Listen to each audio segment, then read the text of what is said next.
Hello everyone and welcome to our final War Table event for day 2 of Ministravaganza, the 7th of its kind. It's become my favorite way to do it.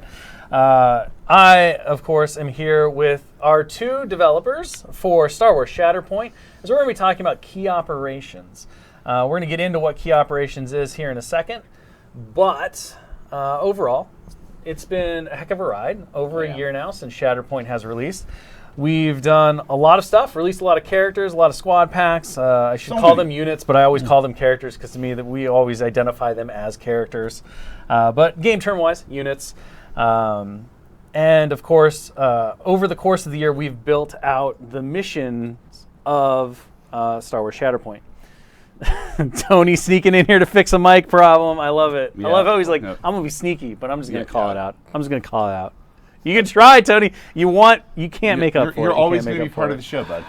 Yeah, you're just here. You're just here. We're just going to accept it. You can blame Rutan. You just be like, he had a little mic malfunction. Fell off his collar there. It's fine. So over the course of last year, we've released 3 mission packs.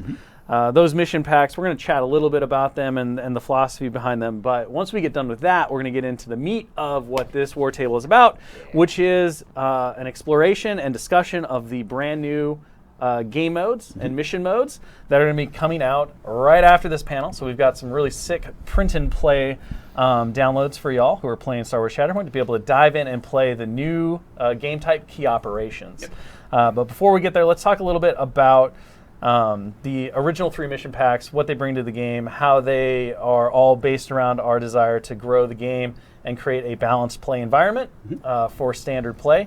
And then we'll be able to juxtapose that conversation with what key operations are meant to be. Yeah, so I remember really early in the process of working on Shatterpoint, we had these talks about how missions were going to work and what we wanted to do with them, and how we wanted to create this like trio of missions that were going to work for different list styles and different play styles and things that people wanted to do with their missions. So the first one that's in the core box that everyone knows and loves is, of course, shifting priorities. And shifting priorities is a very balanced scenario. All of the objectives are evenly placed. There's not really too much like undue benefit gained by one player over the other. Generally speaking, when the objectives go active, a lot of the times it's very symmetrical. It's just a very standard mission, very great for like learning the basics of the game. I call it the Will Rutan of mission packs. Sure, yeah, I think that works. Yeah, incredibly basic. We love you, buddy. I was saying incredibly balanced, sir. That was my statement. Incredibly balanced. That works. That works. I'll accept either. Yeah, I like both. I like both. That's fine. So this is kind of the standard mission that you kind of cut your teeth on and move forward in your life.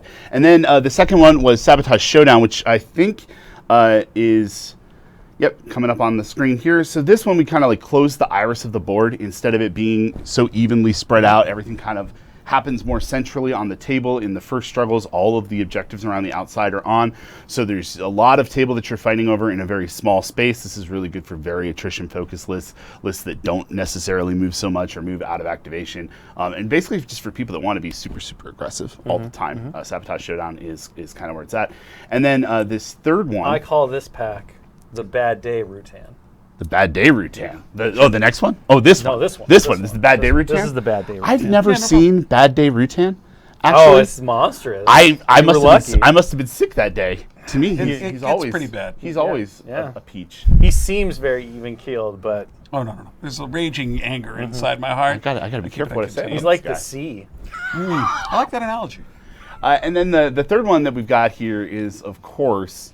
Never Tell Me the Odds, which is the newest mission pack that a lot of people have seen. In this one, we went a little nuts, and we made the map very wide. I call this one Woo Girl Rutan. Woo Girl Rutan. Yeah, I like that. This He's mission cutting loose for a party.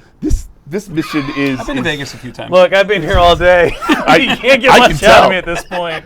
This mission is built to kind of give a lot of options to people that want to play those more cagey kind of big board control teams. But the bonus in here, the Challenging the Odds, is built to give a little bit of support to those more attrition-focused teams and teams that are going to be throwing out a lot of wounds with all various units throughout. And also to let those other people, like in the off chance that they get that wound with their supporting unit on the turn, like spend that force, get that point. It adds a little layer of unexpected outcome to this more, you kind of need to carefully plan your moves more so than Sabotage Showdown, where you can just kind of jam the middle and hope for the best. So those are the initial 3 packs. Of course, there are going to be more of these standard mission packs coming in the future, and as we move forward and more added, it's likely that you'll see a rotation of them throughout different events and stuff. Yep. As we look to kind of freshen up and change the metas of different things, but they'll always be available for players to jump in, play, and understand that they get a balanced kind of standard game experience where both sides are evenly matched from the start. And we have wrapped up a 4th one, and I'm gonna throw this one out there for the masses. There's no priority objective token in the 4th mission pack. Getting really saucy. I know. We I call know. We're that getting muy excited. caliente rutan. Muy caliente rutan. The scenario. I'm not sure how that one works, considering I can't eat peppers. That's why. That's what I'm saying. Like that's how spicy it's getting. That's You true. might Yeah. even consider eating a pepper on that one. Oof, that's tough. On that one. All right. So with that kind of set in mind, obviously, one of the big conversations, even as we were kind of finalizing the 3 mission packs and everything, we always knew that we wanted to take the idea of Shatterpoint, right? This high adventure, exciting, action-packed, Saturday morning animated series kind of feel, right? Where we're focused on characters and we're telling narratives and all this, and get that flavor also into the game.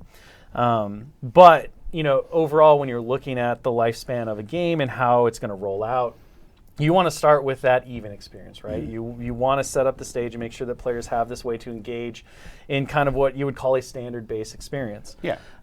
However, I think one of the exciting things is we've been working on key operations and now finally ready to unveil what's coming in our discussions with players and our just observations of the communities, especially a lot of the feedback we got from Adepticon.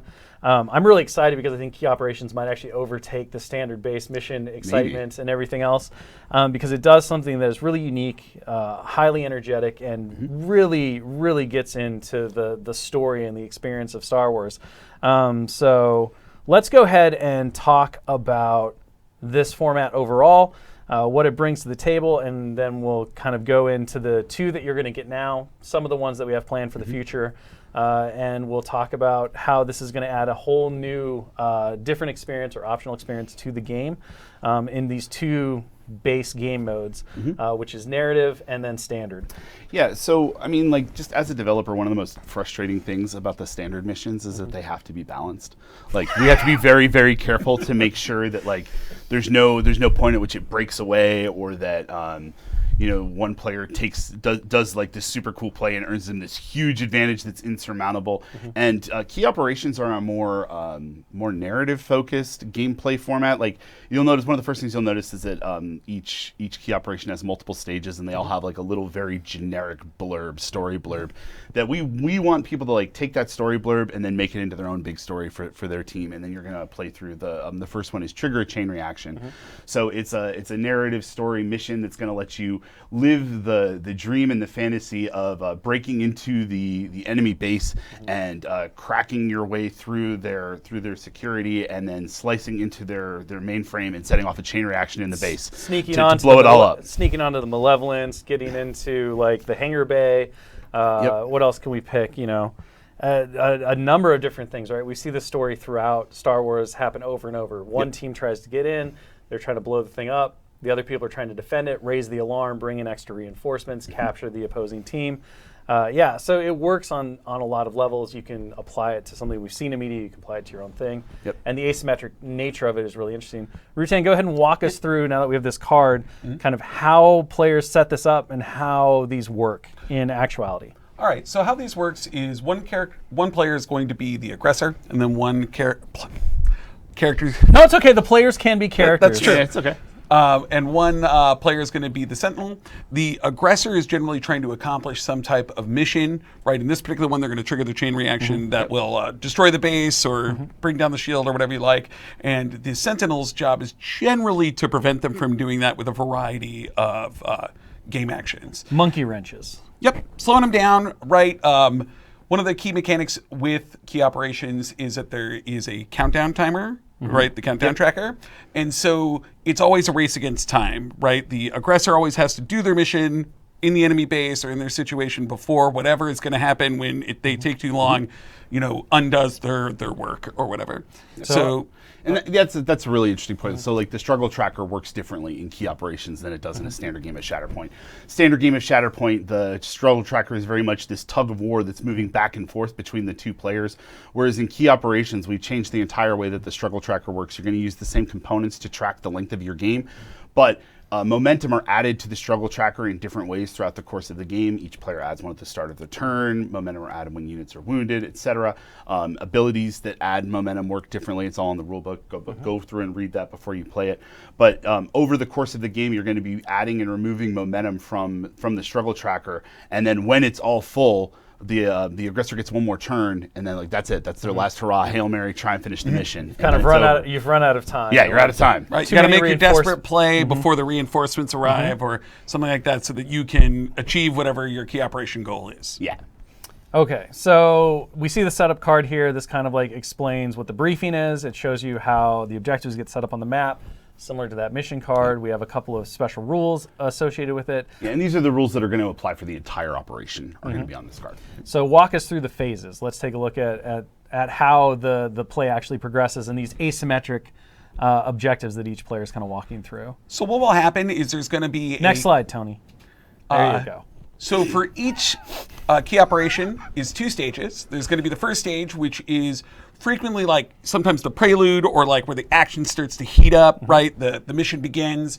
In this particular one, you got to expose the core if you want to trigger the core chain reaction. And then each one of them will have like an ends of stage criterion that will explain how the stage ends, which generally describes what the aggressor and the sentinel have as goals, right? So in this particular one, the aggressor needs to destroy the core shield, which is an armored target, and then the sentinel needs to run them out of time, right? Yep. And if they take too long to destroy the armored target, the sentinel wins, and if the aggressor destroys the core shield, which is armored target, which we'll get to in a minute, they get to proceed to stage number 2. Yeah, and you bring up armored targets. That's a great time to talk about this. Like one of the really, really fun things about key operations is it's been a great way for us to explore different types of objectives than rather the objective that you just purely stand on or stand near or contest. So in key operations in the rulebook, you're going to see there's a new rule that's for armored targets.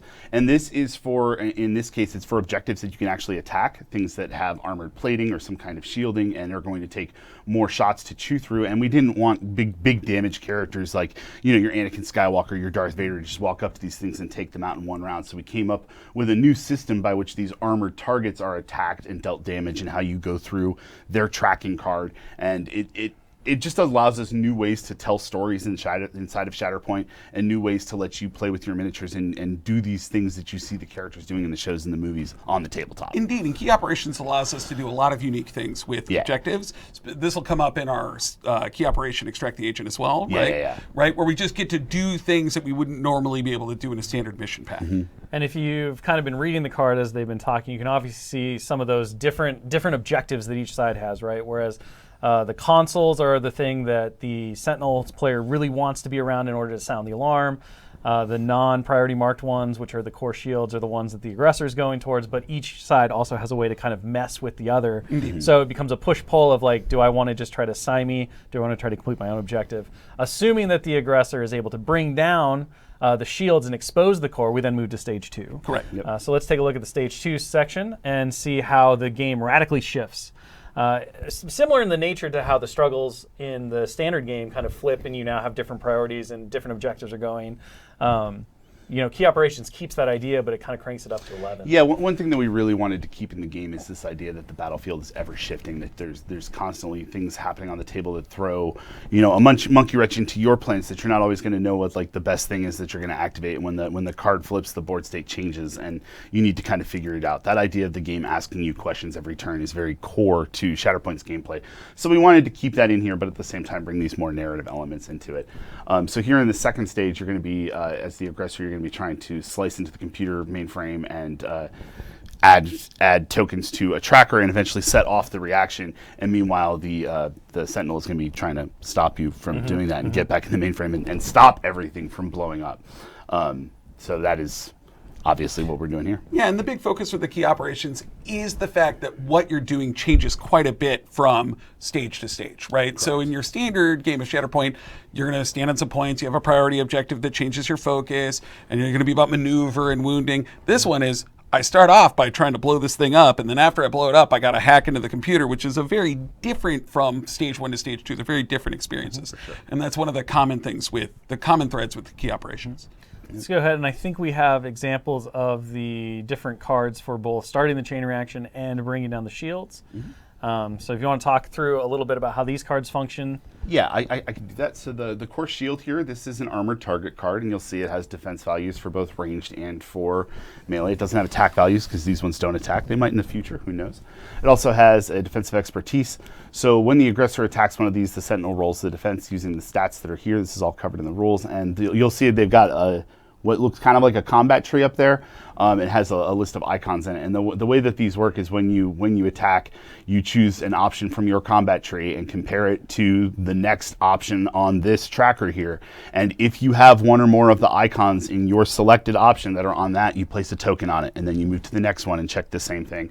And you kind of go through. So like you need to be able to pull it. Matching game. Yeah, it's a matching game. You need to be able to get that shove on the third one and then get conditions a few later. So it controls the ebb and flow of how quickly you can rip through this core shield depending on who's attacking.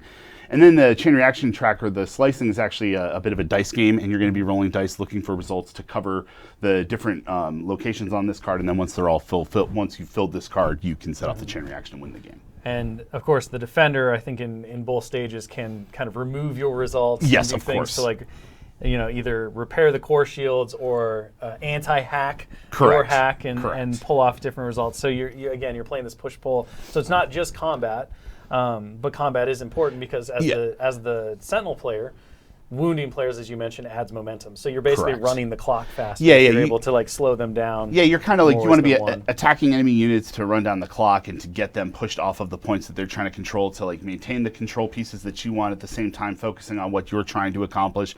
It kind of spreads the bandwidth of what you're trying to do in the game over like 2 or 3 different things as opposed to just like this one objective.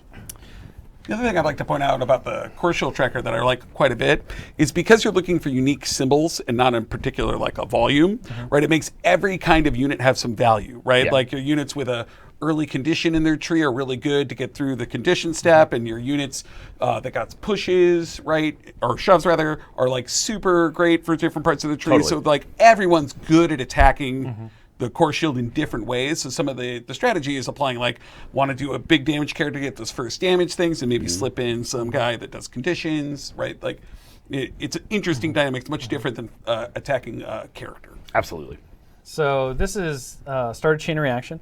I think one of the exciting things is, you kind of mentioned, Plummer, is the fact that because these don't have to be like flat out balanced game experiences. And I do want to clarify that there's a lot of testing that goes into these. Yeah, yeah, yeah. Oh, yes. That both sides have an opportunity to win, but both sides are trying to do something different. So if a standard mission pack, the goal is to have the base game experience before accounting for player skill, list composition, anything else, right?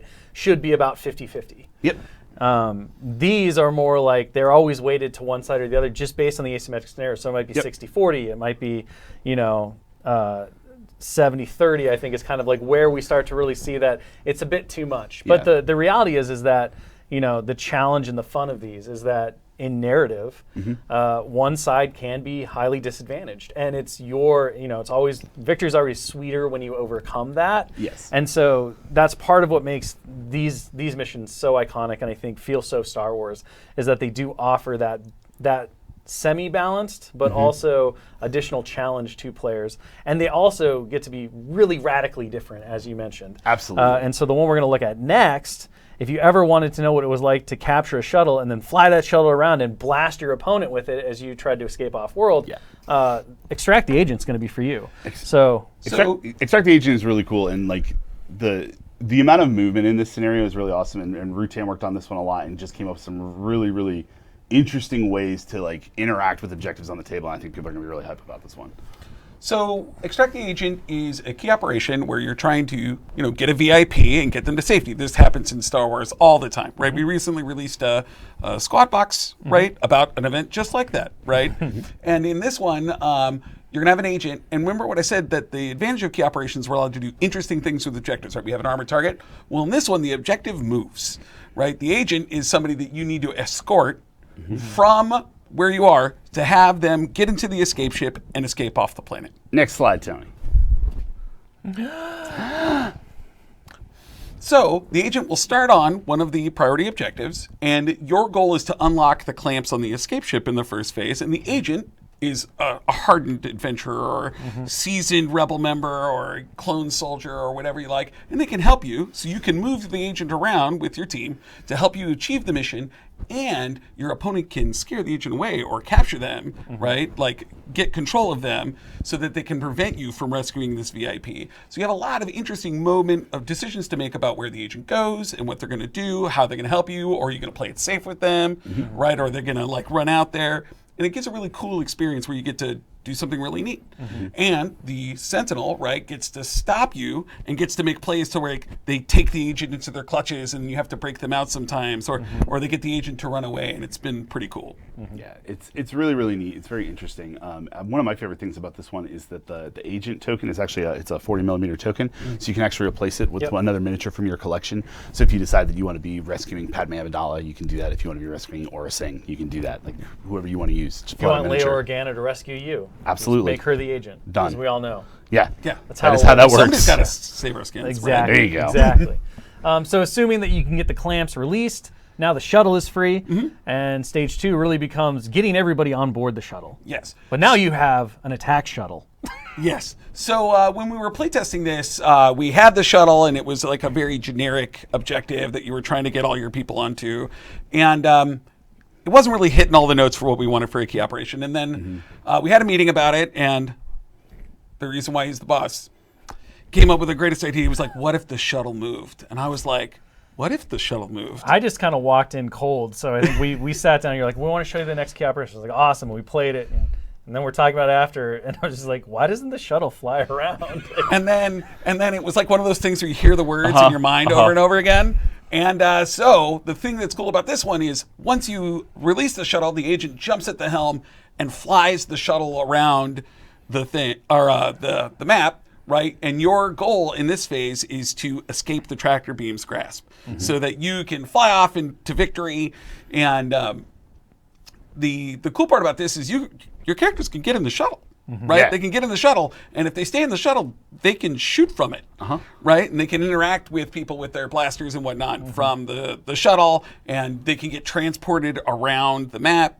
And the thing that's great for the Sentinel is they don't really like that shuttle, and they can blow it up. Yeah. You can shoot the shuttle. You can of course affect the tractor beams, all that stuff. So it really tells, like when we played it the next time, and everything was flying around, and people were getting on the shuttle, hopping off the shuttle.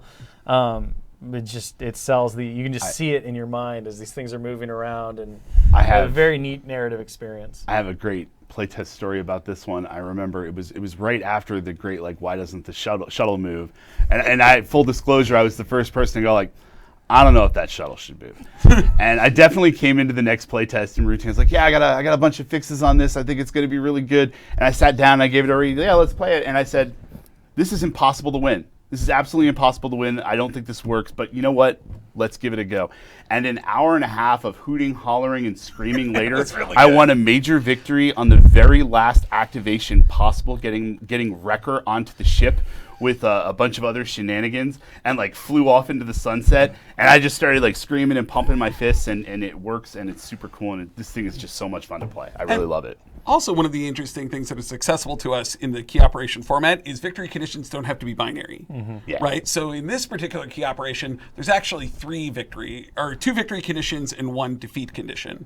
And if you're rescuing somebody, you got to escape, right? And your quality of your victory is determined by the number of people that you get to escape. It's a very common story in Star Wars to be all of the above. You don't escape. You escape, but you lose, heroes, or you all ride into the sunset. And this is represented in the victory conditions for the key operation. So these are the first 2 key operations that are going to be available as print and plays right after we finish this panel. So we're excited for everyone to be able to get their hands on the rule book, find out about this new game mode, and start to enjoy these missions. We do have a 3rd one that's going to be releasing probably in the next several weeks. And of course, more after that. We're going to talk a little bit about that. And one of the really cool things about the first 3, because we love doing things that are kind of cohesive and make sense narratively, is this one is Prison Break. So with Prison Break, the general idea is of course, the aggressor starts with half a strike team. The other strike team has been locked into cells. The Sentinel player, of course, is playing the prison guard, so they don't start with all of their army or their force on the table. They have like their sentries that wander around, and part of the first phase is trying to let your team out without raising the alarm on the sentries, and the sentries are trying to spot you, and then eventually, it all breaks loose, and you have to escape.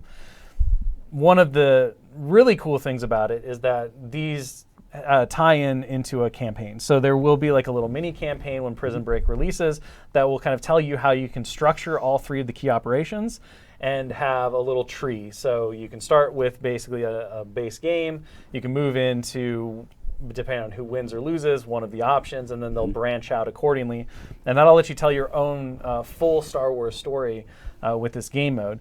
So something we're very excited to kind of build around, continue to explore. These will be print and play to start. The goal is to continue to release more of these as we have ideas and as things come up, but there'll be a regular kind of influx of key operations to basically balance out the standard mission packs and everything else. And the goal ultimately is to create kind of a resource and an event type that allows players who want, instead of the standard tournament event, to play with the basic mission packs. You can actually have a key operations event and go in and see how well you can do there by playing these more narrative style missions and everything else.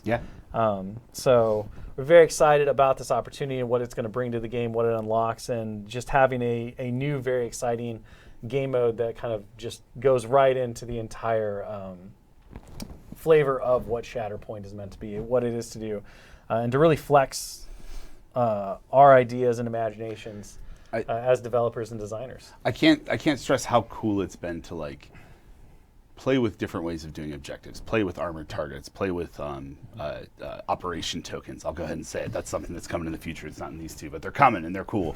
So we got a lot of like really neat new ideas that we're playing with in these that let us do fun and awesome things. And like just sitting in the room with Rutan talking about like, oh, what if we did XYZ? And oh, but what if it did this? And like just like the ideas that are coming out of being able to make these cool narrative scenarios. Like I'm so excited for everything that's coming. It's gonna be rad. I've been really stoked. I have a lot of fun with the narrative aspect of it, right? Like, I like it when you're like, oh, I got away on the ship, right? Like that's sweet. Or when you or when you're like, I triggered the chain reaction, or I'm like, the Empire says no. Yeah, not today, heroes. You do win a lot of games in playtest. But it's really enjoyable in a different way than the normal Shatterpoint experience, right? Both are they're like one's an apple, one's an orange, different tastes, different days. They're really good, and I've really enjoyed working on the narrative aspect ones. And I think going back to kind of how this was always part of the overall design goals and everything for the game. The characters and the squads and the strike teams and the different abilities, they all kind of function seamlessly between the 2. And so that's something too, right? Like if you have a favorite strike team or you have favorite units in the game, you're going to find that they're going to pair just as well in the base game versus the key operations. Now, there may be key operations that they work better in than others because of the asymmetric nature and what's being asked of you. But the reality is that your collection now has 2 different ways to play. And so it's a very fun place to be in, and it's very exciting to be able to kind of support both ends of the gaming spectrum without really changing anything about the core experience beyond just mission setup and then adding additional rules and narrative elements to the missions themselves. So in addition to the standard mission packs, going forward, our intention is to create key operations mission packs to put these not just in print and play, but into actual products and actual print. And so it's a very exciting time in terms of just the development and the opportunities that are going forward and what we get to play with internally when we're doing our testing and everything else that goes along with it. I just want to piggyback on what you said. You do get to use your favorite miniatures just more, right? Like I love me some clones, and Plum's played against a few hunters doing played against a lot of Bad Batch lately. few, just a couple clones. Yeah, and you know, I mean, again, right? I think it's the thing that has made it so rewarding is just the way the narrative really comes alive on the tabletop and the key operations. Like being able to be like, this feels like, you know, your extract the agent. I was there for the end of that because it was so loud. We had to come see what was going on because we weren't sure if there was a fight or not, like happening over playtest. And so everyone walks in and we watched the end of it, and it was like watching the end of a Bad Batch episode. Like as you heard the story and you all started to relay like what happened in playtest. I was like, I think I've seen that 25-minute episode. So it was really amazing. Talking about, and that leads us to our next thing, which, you know, well, key operations is definitely a major cornerstone of where Shatterpoint is going in the future. We're never satisfied with just a couple of ways to play. We always want to push the boundaries. And there is one big narrative that I think every player dreams of. Yeah. And that Shatterpoint absolutely was kind of created to hopefully fill it at some point. And that is what we're calling Galactic Legends. So what is Galactic Legends? Well, Galactic Legends is going to be a brand new game mode. And effectively, it puts you in control of a super-powered main character, an Asajj Ventress, an Anakin Skywalker, Darth Vader, characters from, you know, the story that they sweep all before them. Yes. And it's much like if you've ever played Marvel Crisis Protocol, it has a similar vibe to the Ultimate Encounters, where one player controls the Galactic Legend, and then two other players basically play the teams trying to bring down the Galactic Legend. It's highly narrative and objective based. Yep. There's some very cool stuff that goes along with it. Let's go ahead and show, and then you guys can talk a bit about how the overall game functions.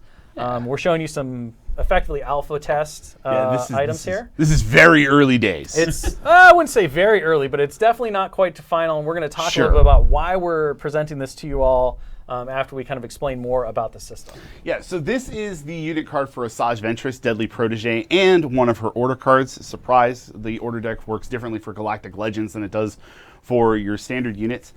You'll notice right off the bat that she has 19 stamina. These are like movie/show strength, like top of their game. They are main characters. They are main characters that should at their full power. Yeah, they should be able to take out a bunch of people, and she does. She is a lot of fun to play. On the left is her order card, and you'll see that she has an aggression card. So Galactic Legends currently, they have multiple different types of order cards: aggression, defense, and mobility. And then there is they also have a Shatterpoint card, and when you spend one card and your Shatterpoint card, you get to use your legend ability, which is at the bottom here. And this one here on the aggression card, it replaces the text of your force choke with mass force choke, which just does force choke but more to everyone. Yeah, it's a lot of fun when you pull that off. At least for one player. The other player has a good time coming out of it. This has just been such a blast to play, watching like Asajj cut down people and just be jumping around the battlefield. They have minions, so there's like the B1 security forces running around the field. Rutan, you can talk about this. You've played it more than I have at this point. So the thing I really like about it is when there are many points in the Star Wars lore where characters are really bigger than life, right? When one of my favorite episodes of the Clone Wars is when Anakin and Ahsoka fight their way to the wall, right? And they get up on it. And Galactic Legends really allows these characters to perform at that level, right? Asajj Ventress is powerful. She's all over the board, right? And the thing that's interesting is it's an asymmetric experience, right? Where you're each doing different things.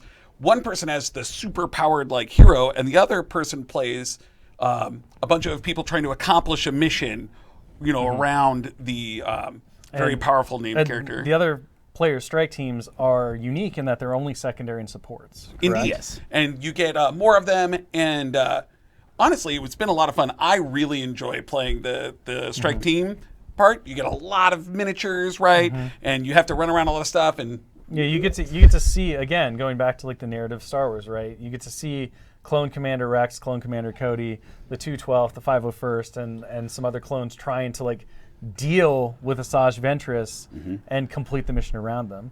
Another really cool thing about the system as it develops and everything is that each Galactic Legend is basically plug and play with different missions. Yes. Indeed. So the Galactic Legend is made up of the character card, its order deck, and its minions.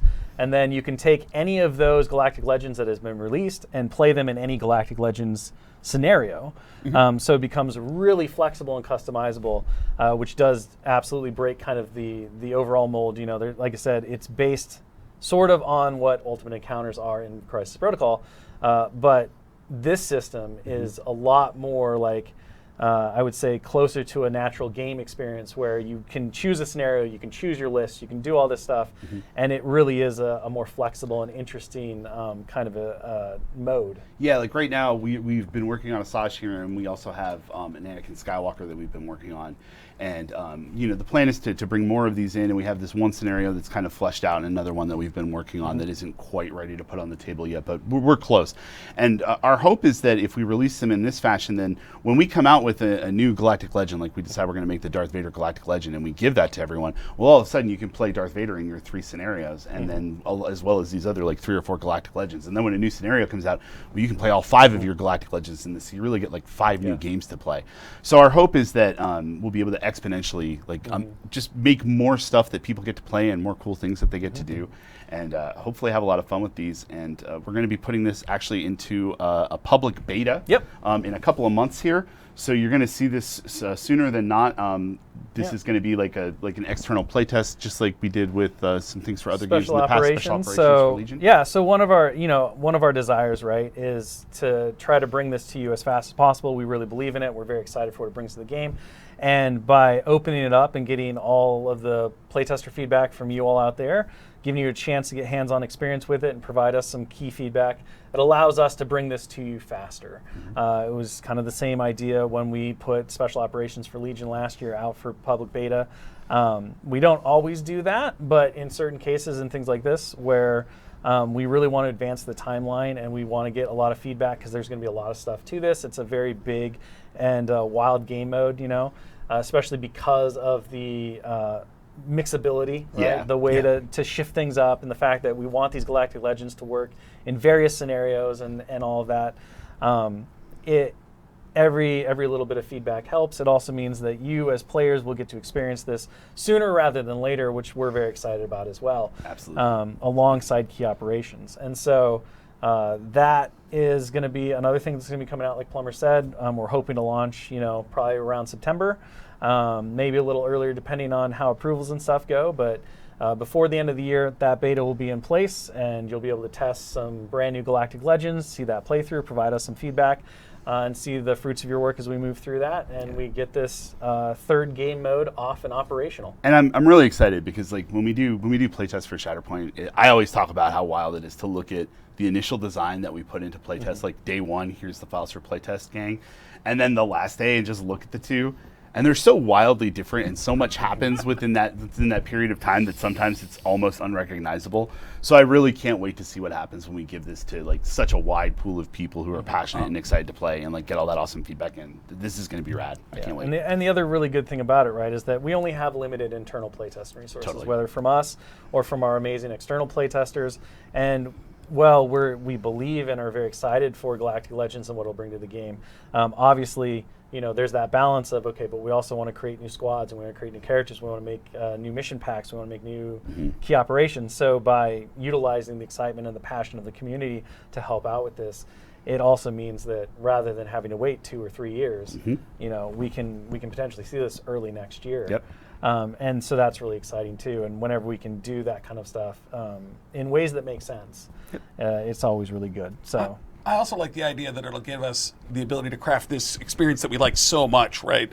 We really like the Galactic Legends project, that it's going to be very close to what the players want, right? That people want, because they're going to give us, we're going to get the feedback right from the source, right? And so we'll be able to bring that feedback and craft that experience to be exactly the thing. Absolutely. All right. Well, this one's a little shorter than the hour, but of course, I don't want to keep you from getting those documents and starting to dive into all the cool key operation stuff.